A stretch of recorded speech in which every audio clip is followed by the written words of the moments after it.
भैया please astral travel के experience पर वीडियो बनाओ। अरे मणिपुर चक्र पे हाथ रख के जाप करते हुए सोया करो। आज्ञा चक्र पे हाथ रखो 5-10 मिनट, पहले मंत्र जाप करो, दोनों हथेली में फूंक मारो, रब करो, तुम्हारे हाथ एनर्जाइज हो जाएंगे। आंख बंद करो, आज्ञा चक्र पे करो, 11-21 बार कर लो कि मैं पूरा साफ हो जाएगा। मणिपुर पे रखो, जाप करते हो सो जाओ, एस्ट्रल बॉडी ट्रैवल करना शुरू कर देगी। ऐसा है। एस्ट्रल ट्रैवल के लिए बहुत मेहनत लगती है, बहुत ज्यादा स्किलनेस लगती है। त्राटक से हो जाता है ठीक हो, लेकिन सिर्फ जिनको एस्ट्रल ट्रैवल करना है, यानी कभी भूत के लोग, कभी चुड़ैल, कभी गुफा, कभी मंदिर चले गए, लेकिन ये पता लग जाएगा कि एस्ट्रल ट्रैवल क्या होता है, तो इससे हो सकता है।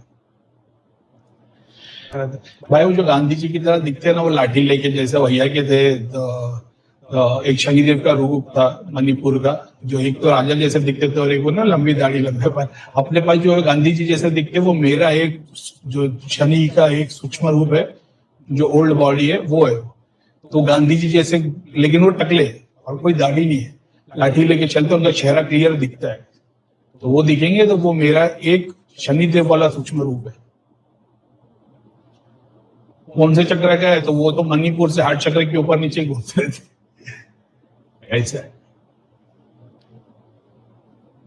लेकिन गांधी जी जैसी धोती पहनी रहती है, घुटने से लेकर नीचे तक कुछ नहीं, हाथ में लाठी और वो कपड़ा ऐसा उड़ा हुआ। भैया के दिखते थे वो तो लंबे थे, हाथ में लाठी थी, और उन्होंने सर पे जो कपड़ा ओढ़ते थे वो जमीन तक आता था। ऐसे बूढ़े थे, लंबी दाढ़ी, लंबे बाल, और उनका चेहरा थोड़ा डरावना था। घर में कोई सिलेक्टेड चीजें होगी, धागा, ताबीज, यंत्र, कई बार जाप करने पे, ध्यान करने पे शरीर पे प्रेशर पड़ता है, किसी एक चक्र पे, या तो हार्ट पे, या तो पेट पे, या तो सर पे प्रेशर बन रहा है, मतलब तुम्हारे घर में कोई इंसान की फोटो है। वो गुरु हो सकता है, पितर हो सकता है, कोई पीर हो सकता है, किसी की इंसान की फोटो है। जब उस चक्र से कोई बीमारी हो जाए, यानी ध्यान करना, पेट खराब हो जा रहा है, चेस्ट में कुछ बीमारी बन जाए, वो यंत्र की वजह से, समझ रहे हो। करीम भैया कोई ऐसा भोजन का उपाय बताए जो खाने से पितृ दोष की मुक्ति हो।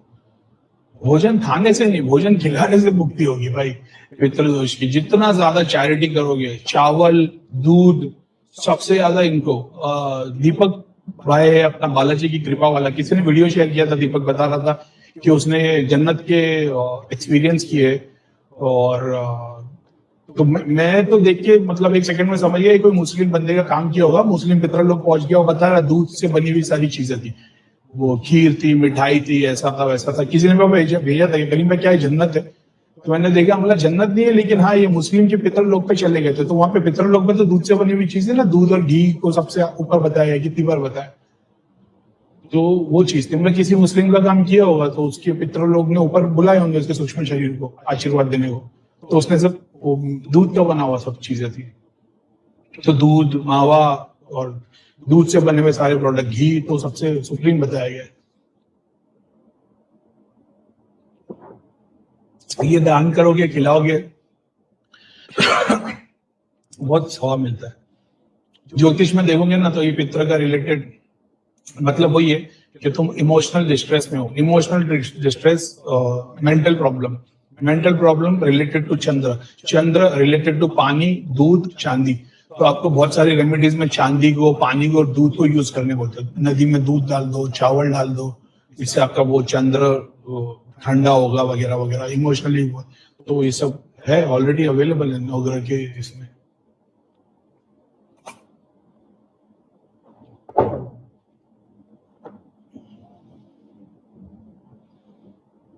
जैसे देखो अभी मोहर्रम में जब बढ़ता है, नहीं रोजा नहीं है मेरा, मोहर्रम में जो दूध के शरबत बांटते हैं, तो शरबत की एक पूरी एक स्टोरी है। और सिखिज्म में देखो, सबसे जो उधर पूजा नहीं है, फूल फल ये सब नहीं चढ़ता है, खाली लंगर सेवा है। लंगर में ज्यादातर देखोगे तो जब जूस बढ़ता है तो शरबत दूध का होता है। वो दूध क्या है, वो समझ रहे हो, एंसेस्टर्स के लिए, मटेरियल बेनिफिट के लिए, किसी का भला कर रहे हो, उसकी दुआ लग रही है। जैसे मैंने बोला ना, बहुत बार साल में ऐसे दिन होते जहाँ पे तुम्हारे डेट्स ओपन हो गए रहते, तो पाताल से, तीनों लोग से शक्तियां सारी जगह पे जाती है, तो तुम जो भी चढ़ावा चढ़ाते हो उनको चढ़ता है। हाँ भाई, तो मैं बोल रहा था कि भी कुल देवी, तो तुम्हारी कुल देवी अगर बकरा मुर्गा चढ़ता है, भोग चढ़ाने, भोग लेने वाली देवी है, तो उसके लिए आप करोगे तो थोड़ी बेनिफिट मिलेगा, उसके लिए तो तुमको भोग चढ़ाना पड़ेगा। जैसे अपने पास जो लोग केस आते, उत्तराखंड और वो उस तरफ के, उनके तो सबके कुल देवी को मुर्गा बकरा ही चढ़ता है। तो बोले करीम भाई इसको अभी सात्विक कैसे चेंज कर सकते हैं? मतलब सबसे पहले खुद नॉनवेज बंद कर दो। पहले देवी देवता का बंद कराओगे तो तुम्हारे पर तकलीफ आ जाएगी, पहले खुद बंद कर दो। 3 महीना 6 महीना 10 महीना ऐसे ही जाने दो। जब तुम खुद से नॉनवेज सेक्रीफाइस कर दोगे, वो वहां से एक्सेप्ट तुमसे नहीं करेगी। फिर वो बोलेगी जो देता दे, फिर वो नारियल नींबू फूल फल जो भी है वो एक्सेप्ट कर लेगी, लेकिन पहले खुद को देना पड़ता है। खुद का बंद नहीं किया, देवी देवता का बंद कराओगे तो नहीं। तो जो भोग लेने वाले प्रॉपर देवी देवता है, उनको जाप से थोड़ी, घर में आपने भोगी शक्ति ला के रख दी और आप सोचो कि जाप से वो पूरे क्लीन हो जाएगी, नहीं भाई। क्योंकि तुम्हारे अंदर भी तो सात्विकता होनी चाहिए। फिर तुम फास्टिंग करो, वो करने नहीं देंगे तुम्हारे को फास्टिंग। तो फास्टिंग जाप करने लोगे, चिड़चिड़ाना गुस्सा दिलाना शुरू कर देगी, क्योंकि वो भोगी शक्ति है भाई। तो भोगी शक्ति को पहले घर से निकालना पड़ता है। जो बची हुई है 90% ऐसे निकल जाएगी जो धागा ताबीज यंत्र से जुड़ी हुई है। बची 10% है, फिर उसके लिए तुम जाप करते हो, चैरिटी करते हो, दान करते हो, लोगों की दुआ तुमको मिलती है, तब वो शक्ति वो योनि से ऊपर उठती है। या मेरी भी कुंडलिनी जागृत है पर कुछ दिखता नहीं। अब कुंडलिनी जागृत होना, एस्ट्रल बॉडी से तो चीजें देखना, खुद की दृष्टि से चीजें देखना, ये सब अलग अलग है। तो अभी वो ठीक है, लेकिन आप किसी के बारे में बहुत कुछ बता देते होंगे तो अच्छी बात है, आपके लिए वो दृष्टि हो सकती है। क्योंकि सबके बारे में सब कुछ बता के भी दुनिया में कुछ हासिल नहीं होगा। एग्जाम्पल के तौर पे तुम बैठ जाओ और दुनिया में सबके बारे में सब कुछ बता दो, उससे तुम्हारी जो स्पिरिचुअल जर्नी है वो 0 से 1 पे भी नहीं पहुंचेगी। खुद को रियलाइज करके ऊपर उठना, ये जर्नी का प्रोसेस है। तुम दुनिया भर की सिद्धि शक्ति यूज करके, घर वाले इसको, किसी को सपने में प्रेत दिखेगा, किसी को ताला दिखेगा, किसी को चाबी, किसी को पुतली, किसी को तांत्रिक क्रिया करते हुए दिखाई देगा। तो भाई 5 साल पहले धाम में बैठ के ये सब देखते थे, कैसे हो रहा है क्या हो रहा है, ये सब लोगों को सिखाते थे। तो ठीक है। और ऐसे भी वो पता नहीं क्या घर पे जा, चल मतलब मेरे को लगा लेडीज हो तो लेडीज लोग की तो बहुत फटाफट दृष्टि खुल जाती है। और आदमियों में जिन लोग का शिव तत्व स्ट्रांग है, उन लोग एक टाइप की दृष्टि मिलती है। और जो शक्ति तत्व है, थोड़े फीमेल डोमिनेंट है, उनको ये सब मतलब वो एक वास्ट टॉपिक है, लेकिन ठीक है, वो अलग कैटेगरी। एक टाइप के लोग बहुत अच्छा काम कर पाते, एक इधर से उधर डोलते रहते, भैया ये देखा इसका क्या मतलब है, वो देखा होगा क्या मतलब है। ये ज्यादातर शक्ति वाले के अंदर ही आते हैं। शिव तत्व वाले बहुत स्ट्रांग हो जाते हैं, नहीं करीम हमको पता ये करना वैसे वैसे। भैया मैं आपको फॉलो कर रहा हूँ, बैठता हूँ तो गर्दन नेक के पीछे खींचती है और अभी कोई अनुभव नहीं हो रहा है। प्रियंका सुतार, ये नेगेटिविटी के सिम्टम्स है, और वो भी उसके अंदर जो शरीर के अंदर शक्ति स्थान ले लेती है। ये तभी होगा जब किसी गुरु या किसी तंत्र विद्या के गुरु को फॉलो किया हो और उससे शक्ति को बॉडी के अंदर स्थान दिया हो, उन केस में से होता है। तो कोई धागा ताबीज यंत्र होगा वो निकाल देना। जब गर्दन पे ऐसी तकलीफ को ध्यान करते बैठोगे तो गर्दन पे से हाथ रख के जाप करना, फर्क पड़ना शुरू हो जाएगा। अगर फर्क पड़ गया तो समझ में आ जाएगा कि वो शक्ति है उसकी वजह से। अगर नहीं फर्क पड़ रहा है तो फिर मेडिकल इशू होगा। नेक की एक्सरसाइज भी कर सकते हो, ऐसी ऐसी जो देख लेना, ऐसे ऐसे करते हो कुछ, उससे बहुत फर्क पड़ता है। क्योंकि जितने भी अपने ब्रेन के नर्व्स है जो स्पाइनल कॉर्ड से जाते हैं, अपनी जो स्पाइन है, स्पाइन के अंदर जो डिस्क है, वो डिस्क के अंदर जो प्रॉब्लम आती है, सूजन आती है, तो नर्व्स दब जाते हैं, तभी तो सब तकलीफें आना शुरू होती है। योग के अंदर सारी एक्सरसाइज करते रहोगे, योग के अंदर सिखाते क्या, तुम्हारी स्पाइन की सारी एक्सरसाइज सिखाते हैं, जिससे वो सारे ब्लॉकेजेस खुल जाए, स्पाइनल कॉर्ड एक फुल पाइप की तरह, मतलब सारे पोर्टल्स खुल जाए। तो जब भी ध्यान करो, जैसे एग्जाम्पल के तौर पर मैं कभी कभी स्ट्रेचिंग करता हूँ ना, मेरे को एकदम से ऐसा लगता है कि दिमाग के अंदर बम फूट गया, एक्सटेसी में आ जाता हूँ। अभी थोड़े दिन पहले की बात है, कुछ तो कुछ सुन रहा था और फिर बाद में मैंने उसको योग का कुछ देख रहा था मैं कुछ, और फिर मेरे को याद आया तो मैंने थोड़ा सा स्ट्रेच किया ना, मेरे को ऐसा लगा कि बाप रे, मतलब मैं से 10 महीने बाद जाग गया, ऐसा लगा। तो योग तो बहुत पावरफुल है। और वो फिर तुम एक्सटेसी में रहोगे ना, फिर तो सदगुरु की तरह जा देखे बाप लास्ट। बस वही है, सदगुरु 8 चक्र पे रहते तो रोने, सदगुरु का एक पार्ट है जो एक्सटेसी पे देखता है तो वो हार्ट चक्र पे है ना, तो इसके लिए वो रोक देते हैं। दूसरा आदमी जिसका ज्ञान चक्र पे कुंडली है, जब वो किसी चीज को देखेगा तो वो एक्सटेसी में रोएगा नहीं, लेकिन उसको सारा ज्ञान मिल जाएगा उस चीज का, सूक्ष्म से सूक्ष्म ज्ञान में उतरना शुरू हो जाएगा। इसे ये भी एक बड़ा खेल है कि शक्ति तुम्हारी कुंडली 7 चक्र पे कहाँ घूम रही, कहाँ तक तुम अभी जाने दो।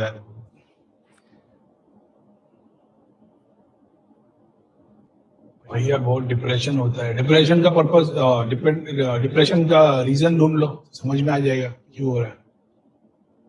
ध्यान में बैठिए, जानने की कोशिश करो डिप्रेशन किस वजह से आ रहा है। फिजिकल किसी चीज की वजह से आ रहा है, मेंटल की वजह से, फैमिली की वजह से, रिलेशन की वजह से, पैसा नहीं होने की वजह से। तो यानी आपको अभी 5 करोड़ 100 करोड़ दे दिया जाएगा तो डिप्रेशन आएगा क्या? हाँ बोले तब तो नहीं आएगा। हाँ तो फिर जब पैसे की वजह से आपके पास 10 करोड़ रुपया भी है, 100 करोड़ भी है, लेकिन आपकी वाइफ बीमार है, इसी वजह से डिप्रेशन है, तो आपके पास बच्चे नहीं हो रहे, तो वो अपना वो रीजन जान लो। तो फिर जिनके पास बच्चे, एग्जाम्पल की तरह बोले भाई बच्चा नहीं है, शादी नहीं हो रही है, तो जिनकी शादी हुई है वो लोग खुश है क्या? जिनके बच्चे उन लोग का खुश है क्या? तो खुश तो कोई भी नहीं। हाँ तो वो जब तुम स्टेजेस में समझ जाओगे डिप्रेशन हो जाएगा। चेतना क्या है तुम्हारी? किस चीज की तेरी चेतना? कॉन्शियसनेस किसके बारे में बात कर? आत्मा की चेतना। जब तुमको आत्मा की जीरो नॉलेज है, पहले चेतना की तो नॉलेज लेके आओगे। कॉन्शियसनेस क्या है? कॉन्शियसनेस क्या है? अभी तुम बैठे हो, तुम्हारा हाथ पैर में बात कर रहा हूँ, इसकी क्या कॉन्शियस नॉलेज है क्या मेरे को? नहीं, बात करते हुए सबकॉन्शियस बॉडी काम कर ही रही है, हाथ की मूवमेंट हो रही है, सांस ले रहा, पेट हिल रहा है, लंग्स फूल रहे हैं, ये सब कुछ सबकॉन्शियस में काम कर रहा है। इनको कॉन्शियसनेस की जरूरत नहीं है, वो सुप्रीम कॉन्शियसनेस है आत्मा। तुमको कॉन्शियसनेस की नॉलेज होनी चाहिए कि अपने कॉन्शियसनेस को कैसे बढ़ाना। अभी करीम भाई से बात कर रहे थे, जो करीम भाई से बात कर रहे हो फिजिकल बॉडी है, लाइफ के थ्रू है, या मेरे सामने एक इमेजिनेशन इमेज बनी है जो मेरे को ज्ञान दे रही है, जिससे मेरी ज्ञान इंद्री जागृत हो रही है, ये है वो कॉन्शियस। करीम भाई कुछ नहीं कर रहे। जब इसकी नॉलेज हो जाएगी, आत्मा तो नीचे से ऊपर भाग के आ जाएगी। हेलो सर, डज दृष्टि can be open while chanting नाम जप? हेलो सर, डज दृष्टि can be open while chanting नाम जप? दृष्टि बहुत छोटी सी चीज है, लेकिन नाम जप की फ्रीक्वेंसी, नाम जप क्या एक फ्रीक्वेंसी है, तो मैं कंटिन्यू नाम लिए जा रहा हूँ। ओम नमः शिवाय, ओम नमः शिवाय, ओम नमः शिवाय, ओम नमः शिवाय, ओम नमः शिवाय, ओम नमः शिवाय, ओम नमः शिवाय। ये अलग अलग नाम जो मैं स्पीड से ले रहा हूँ, ये अलग अलग फ्रीक्वेंसी है। जब किसी एक फ्रीक्वेंसी को पकड़ के बॉडी 24 घंटे उसी फ्रीक्वेंसी में चलने लगती है, उस फ्रीक्वेंसी से जितने भी डायमेंशन कनेक्टेड है उससे सबसे डायरेक्ट कनेक्ट हो जाओगे। तो मंत्र जाप जो है वो एक फ्रीक्वेंसी तो है, अलग अलग देवता के अलग अलग है, बीज मंत्र है, वर्ड्स है, तो बस वो फ्रीक्वेंसी पे तुम जैसे कनेक्ट होते हो गया कल्याण। और दृष्टि बहुत छोटी चीज है भाई, एक्सपीरियंस उससे ज्यादा इंपॉर्टेंट है और ज्यादा बड़ा है। लेकिन दृष्टि की अपनी एक्साइटमेंट है भैया। जब देखने की कोशिश करता हूँ देवी देवता मूर्ति रूप में दिखते हैं, अच्छी बात है, हवन किया करो।